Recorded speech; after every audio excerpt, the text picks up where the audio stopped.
May God bless each and every one of you as well. And I would pray that parents and godparents and uncles and aunts and cousins would continue not only to bless our children, but to pray for our children. One thing that my wife and I have begun to realize, I personally believe that every person, after going through these classes that my wife and I have gone through, every person before having children should attempt to go through some of these classes, because some of the things that you learn and some of the things that our children in today's time are dealing with, and some of the things that they know are amazing. We were talking about some of the knowledge that children have at 12 years old about things that we would not expect them to know about. And I thought back when I was 12, and I just didn't know that stuff. But the world's a different place. So they do indeed need our continual prayers. Amen. Now, I'm pretty sure that from time to time, all of us have this feeling like we're just fighting. There's just always something there that we're battling and we're fighting against. But we also have to realize that we always have God with us. So I'm going to ask that you would join me in a song this morning in the hymn 493. Most of you probably aren't going to need it. But if you do, it's in the hymn number 493. I am on the battlefield for my Lord. I am on the battlefield for my Lord. And I promise him that what I search until I die. I am on the battlefield for my Lord. I was alone and I know I was a sinner too. Heard a voice from heaven say there's work to do. So I took my master's hand and I joined the Christian band. And I am on the battlefield for my Lord. I am on the battlefield for my Lord. See the Lord. I am on the battlefield for my Lord. And I promise him that I will serve him till I die. I am on the battlefield for my Lord.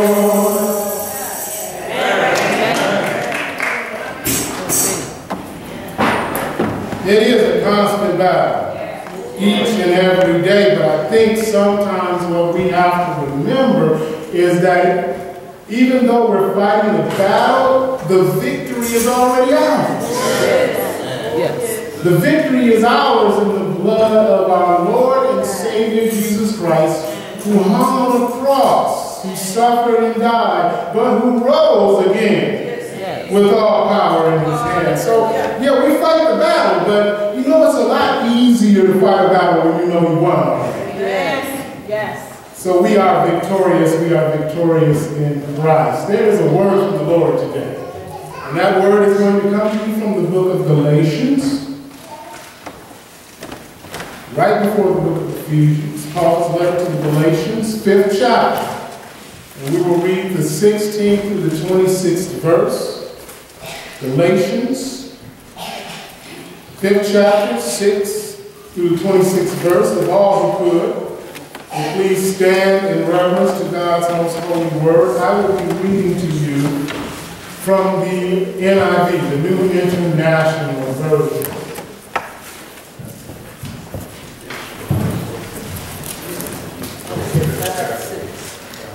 Galatians 5:16 through 26, and it reads, So I say, live by the Spirit, and you will not gratify the desires of the sinful nature. For the sinful nature desires what is contrary to the Spirit, and the Spirit what is contrary to the sinful nature. They are in conflict with each other, so that you do not do what you want. But if you are led by the Spirit, you are not under the law.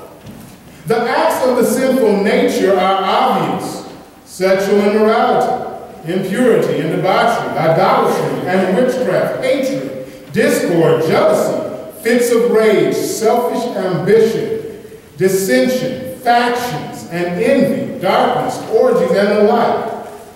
I warn you, as I did before, that those who live like this will not inherit the kingdom of God.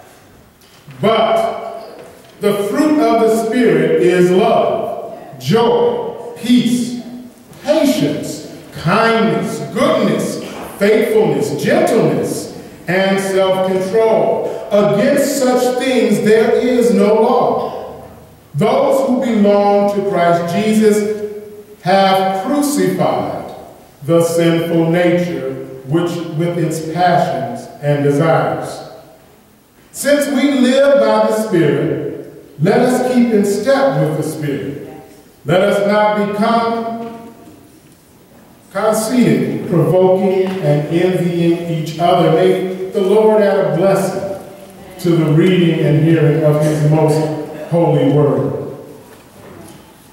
You may be seated. We're going to take for a title for this text today, A God-Sized Board.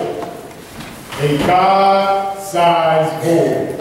And as I was looking at this text and reading it over, it took me back to my childhood. One of the people that I was closest to in my childhood was my grandfather. We lived in Detroit, Michigan, on a little one-block street, and it was like this street was stuck in time, because it was one of those streets where everybody on the block knew who you were. Everybody on the block knew what was going on, and as a child, sometimes it wasn't a whole lot of fun, because it wasn't a whole lot you could get away with, because the minute you did something, before you could get home, grandma, grandpa, and mom knew what had happened, because it was in the line of communication. You know what your child is doing. But I thought about two people that I remember that lived on that street. One gentleman's name was Tommy Butler, and he was a really young man. And I remember being maybe about the age of 9 or 10, and them explaining to me that Tommy had cancer, and it was terminal cancer. Now, being a little bit older now, I understand that when you're in your mid-30s and somebody tells you you have terminal cancer, which basically means that you're not going to live much longer, that's a deep prognosis. But the one thing I remember about Tommy is that every time you saw Tommy, and as he got sicker, you didn't see him as much because he couldn't get out, but every time you saw Tommy, Tommy always had a smile on his face. He always had kind words. He always had something good to say. You asked him how he was, and he would always say, "Oh, I'm great. I'm wonderful." Now, again, the 10-year-old mind can't comprehend what's going on here, because all I know is that my parents have told us that Tommy has cancer and that Tommy may not be living much longer. Yet he's always smiling. He doesn't seem to have a lot. Tommy didn't own a lot. Tommy didn't own a car. When he was working, he took public transportation, which back then was fine. I wouldn't want to take public transportation in Detroit now. Back then it was pretty good. He lived with his parents. Tommy didn't own a lot, but Tommy was always happy, and I didn't understand that. And then when you go 3 doors down was the biggest house on the block. It was owned by a man named Mr. Gaines. And this house was huge. And he had the most land on the block. As a matter of fact, if you looked at his backyard, you could have put another 2 houses in the amount of space that he had in his backyard. And Mr. Gaines was a good friend of my grandfather. So every once in a while, my grandfather and I would go visit Mr. Gaines. But I can tell you the one thing I remember about Mr. Gaines. Mr. Gaines was mean. And he was bitter. He was not a nice man. And the problem that I had, again, 10-year-old mind, I'm looking at Mr. Gaines. And he's got the biggest house on the block. He's got not one, not two, not three, but 4 automobiles. 2-car garage, so it's always 2 automobiles that can't even fit in the garage. He had the when you go into his house, he had some of the nicest things. One of the things I always remembered is in his backyard, he had these apple trees, and every once in a while, he would allow Grandpa to pick some of those apples. And I'm looking at Mr. Gaines, and I'm wondering, why is this man so angry, so mean, so bitter all the time? He has everything you can conceivably want, yet he's a bitter, mean, crotchety man. So one day, again in my 10-year-old mind, I told my grandfather, one of the things that we used to love to do, back then people sat on their porches. Don't do it anymore, but one of the things I loved to do with my grandfather, we had a Hall of Fame baseball announcer named Ernie Harwell. And every Saturday when there was a game going on, my grandfather and I would sit out on that front porch and we would listen to Detroit Tigers games and listen to Ernie Harwell. And I looked forward to that all the time. And this particular day we're doing that. And I just asked him, I'm like, Grandpa, help me to understand something. Here we have, on one end we got Tommy. Tommy catches the bus to work.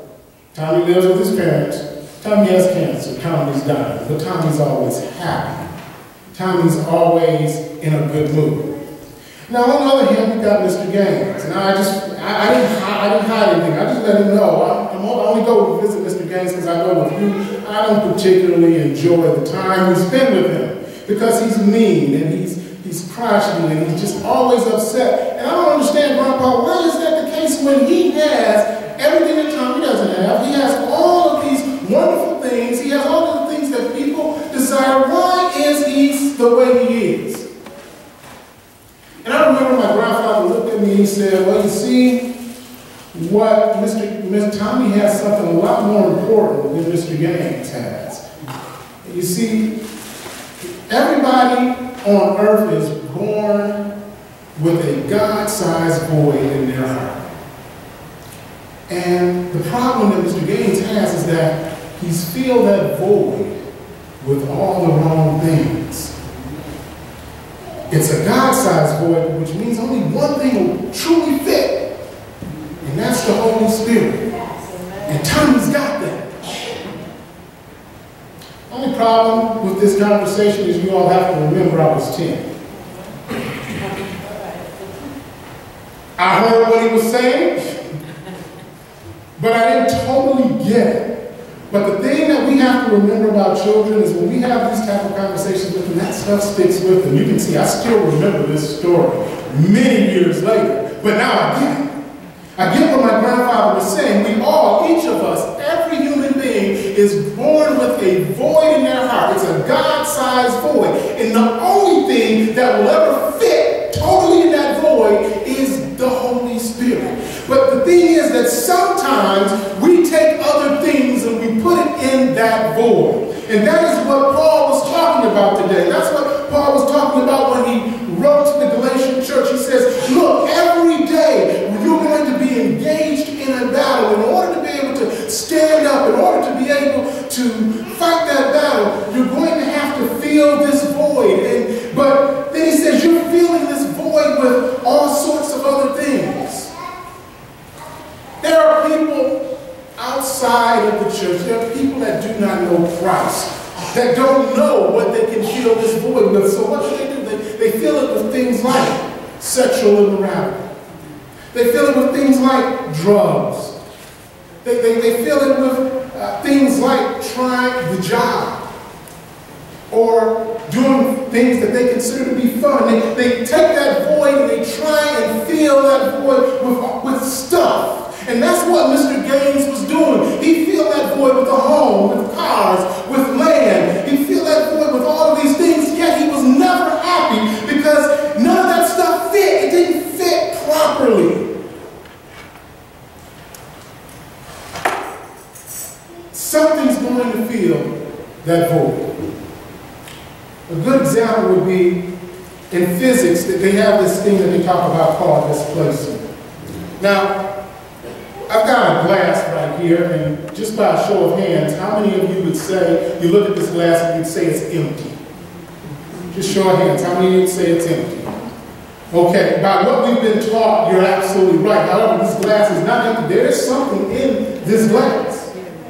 This glass is filled with air. But here's the thing, then if I take my Bible here, and I've got water, and I pour the water into the glass, the air has to go somewhere, you see, because two objects cannot occupy the same space at the same time. And that's what you and I are like. Two objects cannot occupy the same space at the same time. So you have to decide, what are you going to fill that God-sized void with? Now, the air, it's still around, but it's no longer in the glass, because it can't be in the glass at the same time the water is. Now, if you're filling that void with stuff like the cars and the money and the job, well, the Holy Spirit can't be in that void if you're filling it with something else. Yes. But we look at this and we say, okay, I hear what you're saying, right here. But you see, when you're talking about all those people outside of the church, right? Of course, the saints, the people inside the church, we don't act like that. I mean, look at what he's talking about. He's talking about sexual immorality, impurity, debauchery, idolatry, witchcraft, hatred, discord, jealousy, fits of rage, selfishness, factions, envy, darkness, orgies. He said, no, that stuff doesn't go on in the church. So what does this particular text that you read today, what does it have to do with us? Well, the important thing that we need to point out is that when Paul wrote this letter to the Galatians, he didn't write it to the Galatians that were partying on the corner. He didn't write it to the Galatian prostitutes. He didn't write it to the Galatians that were worshiping in the temple of Zeus. He wrote this letter to the Galatian church. Yes. That's what the word says. The Galatian church. Yes.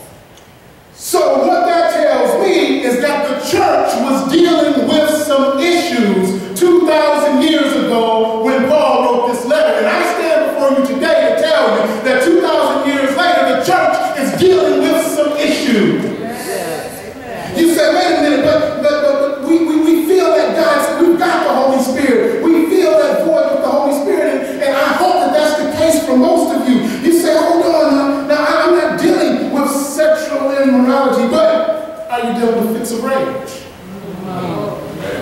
Say, oh, wait a minute, hold on, I'm not dealing with impurity, but are you dealing with selfish ambitions? You say, I'm not dealing with debauchery. Okay, I hear you, you're not dealing with debauchery, but are you dealing with factions? Factions, what are we talking about there? To bring it forward 2,000 years and use modern language, he's talking about a clique. Now, I'm going to tell you, I'm just going to come out and be downright honest with you. I have not seen a group of people more cliquey than the church. What you say? You got the Catholic clique over here, and then you got the Methodist clique over here. Then you go back over here, you got the Apostolic clique. And then even in Baptists, you got the American Baptist clique, and then the Progressive Baptist clique, and then the Primitive Baptist clique, and then the Baptist clique. Baptist. You got a clique here, clique there, clique there. Now, what I will say is what has happened over time is that we have at least gotten to the point where we talk to each other. But what we must realize is that the Holy Spirit that is in the Catholic is the same Holy Spirit that is in the Baptist, is the same Holy Spirit that is in the Methodist, that is the same Holy Spirit that's in the Apostolic. Oh, yes. Factions, cliques. You can go into some churches, and my wish is that this would never be the church here. You can go into some churches, and the minute you walk in, it's like you walked into a refrigerator. It's so cold and unwelcoming because you are outside of the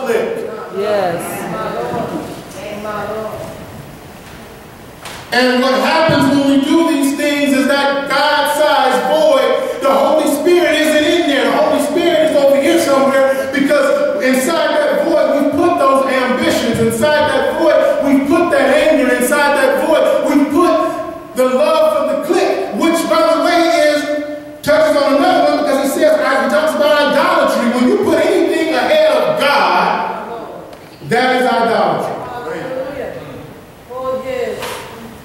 My wife's sitting right there. I love that woman to death. And she loves me. But the fact of the matter is, I can never put her above, and she can never put me above God. Amen. God, that's one of the first commandments. You shall have no other gods before me. And if you are putting anything, anyone above God, that's idolatry. So you can see here, we're dealing with some issues. We're dealing with some issues. We're feeling, we have people and churches and organizations that are filling that void with things other than God. One of the issues, I can remember when I was ordained back in Detroit, one of the issues that one of the pastors pointed out was that he did not feel that I had a strong enough sense of social justice.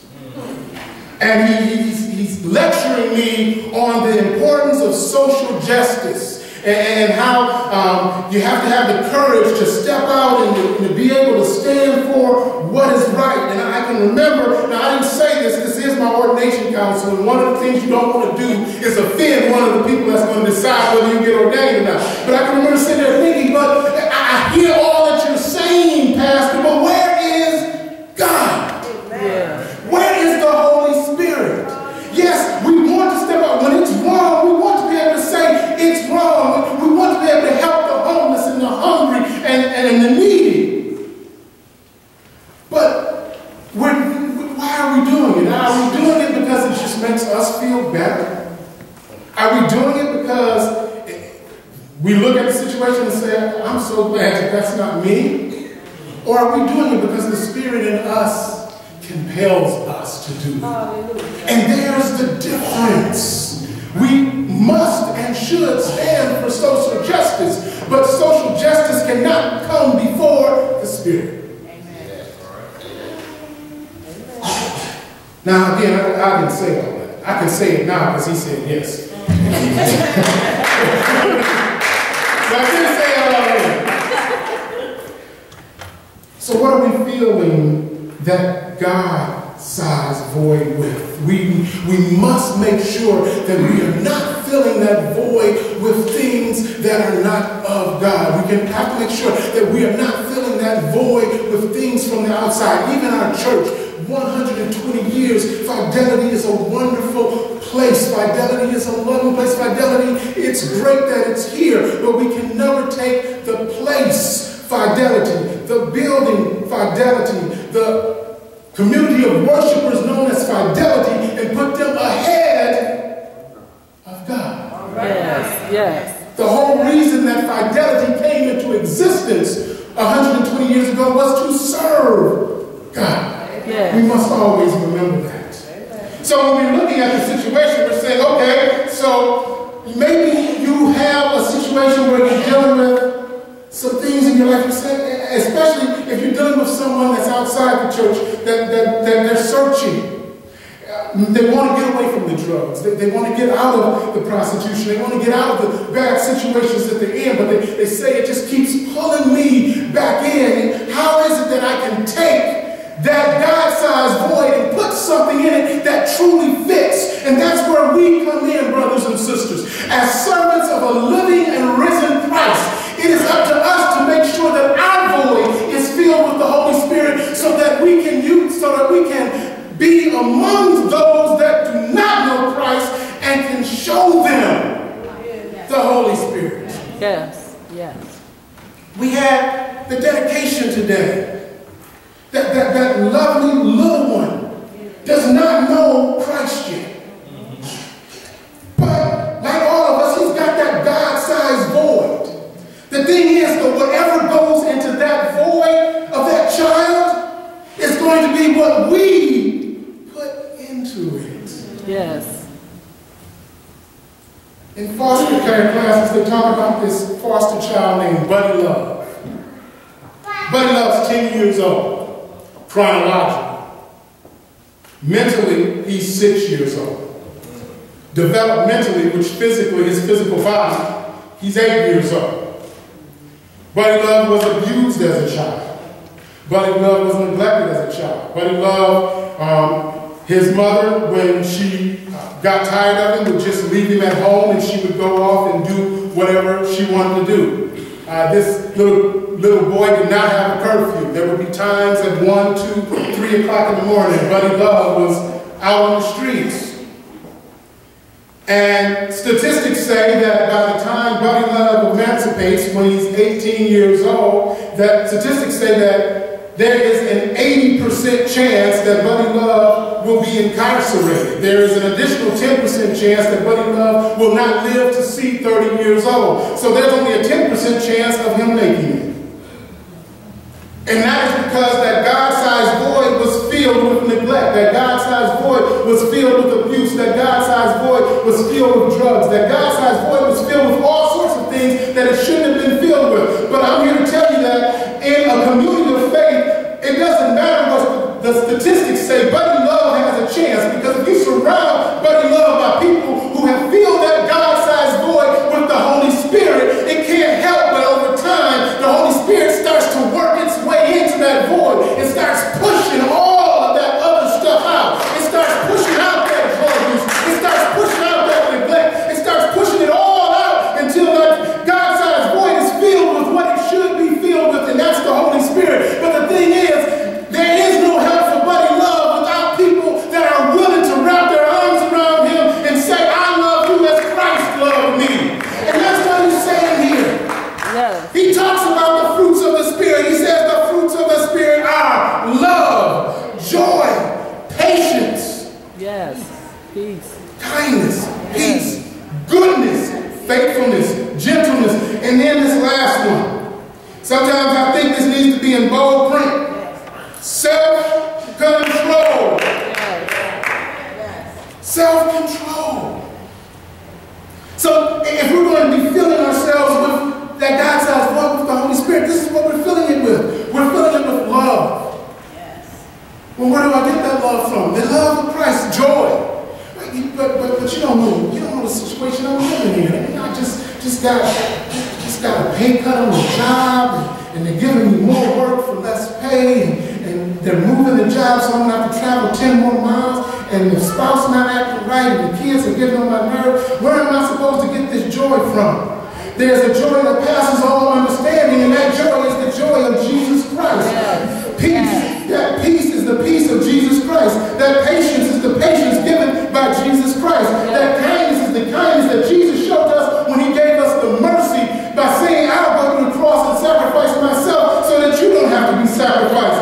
Goodness, faithfulness. That faithfulness is that belief that Jesus Christ will keep his promises. Gentleness and self-control. All of this is things that we cannot get on our own. We have to be willing to turn to God and say, God, I know I can't do it. Can you come in and feel that God-sized void? I've been putting stuff into it for too long that didn't need to be there. Could you please remove the drug addiction and replace it with love? Could you please remove the impatience and replace it with patience? Could you please remove all of those things that are not of you, that aren't fitting right, and put the Holy Spirit in there for me? Please, God. Yes. So we have to pray. Sometimes, when you don't have anything else, you always have that. Yes. You just have to be willing to say, I'm going to get down on my knees, and I'm going to pray. And you know what happens when you allow God to come in? Because see, the thing is, God does not force his way into anything. He says, I stand at the door and knock. He didn't say, I keep the door in. He says, I stand at the door and knock, and I'm waiting on you to open it. Now, once you open it up and he comes in, then what happens is you still have that battle of two natures. There's the battle of God's nature versus the sinful nature. But what does the text tell us? The text tells us that when we allow the Holy Spirit to come in and to feel that God's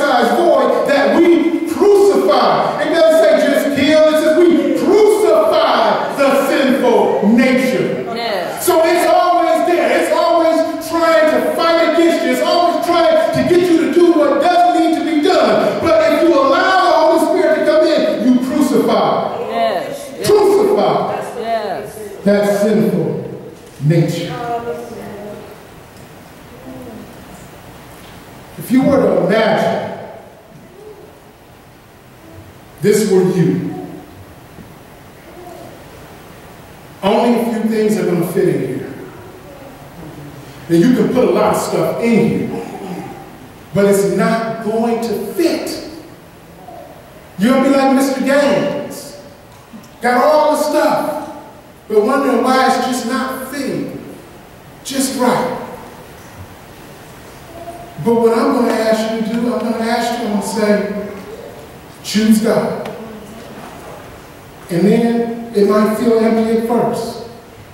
But what happens, you hear a lot of times in the Bible, God talking about pouring stuff out, pouring out a blessing, pouring out His Spirit. So I'm going to just ask that you just allow God to pour Himself into you, to fill you up, to fit just right. Because once you do that, all the other stuff has to move out. Yes. And the only thing that you have that's fitting in there at that point, that's filling that God-sized void, is the Spirit of God. Yes. The Holy Spirit. Yes. Amen. Amen.